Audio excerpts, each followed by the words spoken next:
नमस्कार। प्रशांत फार्मेसी की इस पेशकश में आपका स्वागत है। आज हम भारत के नेशनल हेल्थ प्रोग्राम्स के विशाल और जरूरी सब्जेक्ट को डिकंस्ट्रक्ट करेंगे। ये स्कीम्स एक तरह से हमारे देश के हेल्थ इंफ्रास्ट्रक्चर की रीढ़ हैं। राइट, तो सबसे बड़ा सवाल यही है कि 1.4 बिलियन लोगों की आबादी के स्वास्थ्य की देखभाल भारत आखिर करता कैसे है। इसका जवाब किसी एक सोल्यूशन में नहीं, बल्कि कई सारे इंटरकनेक्टेड प्रोग्राम्स के जाल में छिपा है। चलिए इस सफर की शुरुआत सबसे फंडामेंटल ग्रुप से करते हैं, माताएं और बच्चे। एक स्वस्थ राष्ट्र की नींव यहीं से रखी जाती है और इसके लिए हमें समझना होगा मैटरनल एंड चाइल्ड हेल्थ यानी MCH प्रोग्राम को। तो MCH की ऑफिशियल डेफिनेशन क्या है? WHO ने 1976 में इसे डिफाइन करते हुए कहा था कि ये वो सर्विसेज हैं जो माँ और बच्चे के लिए प्रोमोटिव, प्रिवेंटिव, थेरेप्यूटिक या रिहैबिलिटेटिव केयर देती हैं। बेसिकली ये सिर्फ इलाज नहीं, बल्कि हेल्थ प्रमोशन से लेकर रिहैबिलिटेशन तक हर स्टेज को कवर करता है। वाओ, तो ये कोई नया कॉन्सेप्ट नहीं है। इसकी जड़ें तो 1921 तक जाती हैं और फिर 1946 में भोरे कमेटी की रिपोर्ट ने हाई डेथ रेट्स पर सबका ध्यान खींचा। इसके बाद ICDS मतलब इंटीग्रेटेड चाइल्ड डेवलपमेंट सर्विसेज, जिसने बच्चों के न्यूट्रिशन और प्री स्कूल एजुकेशन पर फोकस किया, और फिर यूनिवर्सल इम्यूनाइजेशन प्रोग्राम जैसे बड़े कदम उठाए गए। ये वाकई एक लंबा और इवॉल्विंग सफर रहा है। एग्जैक्टली, और इस प्रोग्राम के मुख्य लक्ष्य बहुत क्लियर थे। सबसे बड़ा मकसद था माँ और बच्चे की मृत्यु दर को कम करना, साथ ही बीमारियों से बचाव, हाई रिस्क मामलों की पहचान कर उन्हें स्पेशल ट्रीटमेंट देना और माताओं को उनके और उनके बच्चों के स्वास्थ्य के बारे में एजुकेट करना। इवन STDs जैसे सेंसिटिव इश्यूज पर ध्यान देना भी इसके एम्स में शामिल था। और ये प्रोग्राम दो बहुत ही जरूरी सिद्धांतों पर काम करता है। पहला है प्राइमेसी ऑफ प्रिवेंशन। सीधी सी बात है, इलाज से बेहतर रोकथाम है। बीमारी होने से पहले ही उसे रोक देना is always the smarter approach. और दूसरा सिद्धांत भी उतना ही पावरफुल है, इक्विटी एंड इंक्लूजन। इसका मतलब है कि ये सेवाएं सभी के लिए अवेलेबल होनी चाहिए, चाहे उनका फाइनेंशियल या सोशल बैकग्राउंड कुछ भी हो। भारत जैसे डाइवर्स देश के लिए ये नॉन नेगोशिएबल है। MCH के बाद a very logical next step आता है परिवार के भविष्य की योजना बनाना। यहाँ हम बात करेंगे नेशनल फैमिली वेलफेयर प्रोग्राम की, और ये समझना ज़रूरी है कि ये सिर्फ पॉपुलेशन कंट्रोल से कहीं ज़्यादा है। इनफैक्ट MCH की सक्सेस डायरेक्टली फैमिली वेलफेयर के गोल्स को सपोर्ट करती है। That's fascinating. 1952 में भारत दुनिया का पहला देश बना जिसने नेशनल लेवल पर फैमिली प्लानिंग प्रोग्राम लॉन्च किया। ये एक बहुत बड़ा और विजनरी कदम था उस समय के हिसाब से। बिल्कुल, ये प्रोग्राम सिर्फ परिवार के साइज तक लिमिटेड नहीं है। फैमिली वेलफेयर एक 360 डिग्री कॉन्सेप्ट है।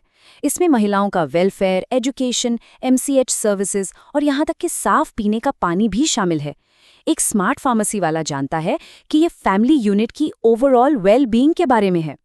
और इस प्रोग्राम के गोल्स बहुत स्पेसिफिक और मेजरेबल थे, जैसे बर्थ रेट को 29 से घटाकर 21 पर 1000 करना और इन्फेंट मोर्टेलिटी को 79 से घटाकर 60 से नीचे लाना। ये आंकड़े दिखाते हैं कि इसका मकसद पब्लिक हेल्थ पर एक टैंजिबल पॉजिटिव इम्पैक्ट डालना था।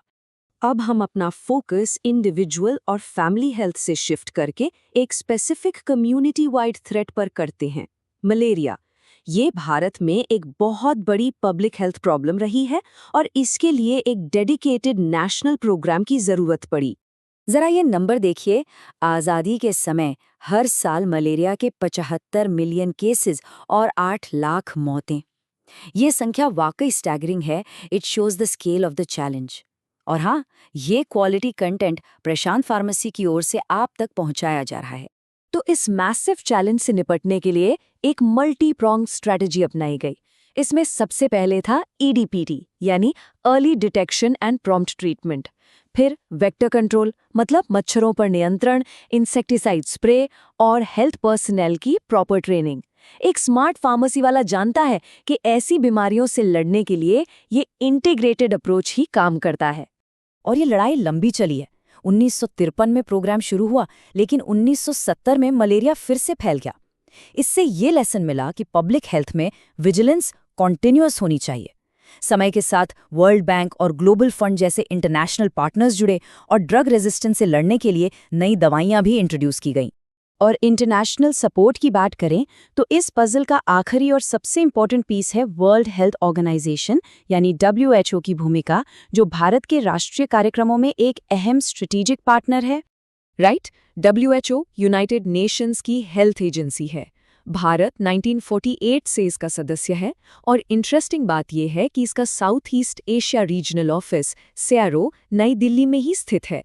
तो भारत में WHO का रोल क्या है? इसेंशियली WHO टेक्निकल असिस्टेंस और गाइडेंस देता है, हेल्थ सिचुएशन और ट्रेंड्स को मॉनिटर करता है और ग्लोबल हेल्थ स्टैंडर्ड्स को सेट करने में मदद करता है। Its core job is to strengthen India's health system with global knowledge and resources.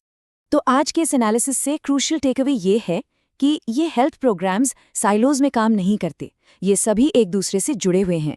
MCH, family welfare, disease control सब इंटरकनेक्टेड हैं। ये लगातार इवॉल्व होते हैं और देश के लिए एक नेशनल प्रायोरिटी हैं। एक स्मार्ट फार्मेसी वाला इस इंटरकनेक्टेडनेस को हमेशा याद रखता है। और अंत में एक सवाल जिस पर सोचना जरूरी है, भारत के लिए अगली बड़ी पब्लिक हेल्थ चैलेंज क्या होगी? क्या वो क्लाइमेट चेंज से जुड़ी बीमारियां होंगी या non communicable diseases? And more importantly, हमारे ये कार्यक्रम उस चुनौती का सामना करने के लिए खुद को कैसे अडेप्ट करेंगे? ये विश्लेषण आपके लिए प्रशांत फार्मेसी लेकर आया था, जिसे फार्मा स्टडी विद प्रशांत के नाम से भी जाना जाता है। अगर आपको ये जानकारी हेल्पफुल लगी हो तो और भी कॉन्सेप्ट ड्रिवन कंटेंट के लिए फार्मा स्टडी विद प्रशांत को फॉलो करना न भूलें।